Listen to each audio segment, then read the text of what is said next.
আসসালামু আলাইকুম দর্শক, গাজীপাড়া থেকে ভালো একটা টিভি, তো নাম বলা যাবে না, টিভির নামটা পরে বলবো। তো দর্শক চলেন ওই যে দেখি আপনার ওইখানে যে তিনটা বাচ্চা দেখা যাচ্ছে, ওইখানে যাই, দেখি তারা খুব সুন্দর স্টাইল করছে। দেখি, এই ছোট তোমার নাম কি? আদি না? তোমার এটা কোন স্টাইল করছো? তোমার এটা এটা স্টাইলের নাম কি?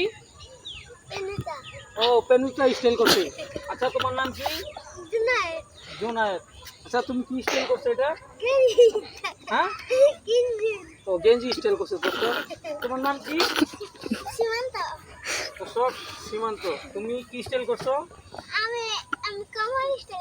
কমর স্টাইল করছে। দর্শক, আপনারা এই যে দেখতে পাচ্ছেন তিনটা বাবু আপনার স্টাইল করছে, কমর স্টাইল। ঠিক আছে, আপনাদের যদি এদের স্টাইল ভালো লাগে আপনারা চলে আসতে পারেন আমাদের ছোটখাটো টিভি। ঠিক আছে, চলে আসবেন আপনাদের।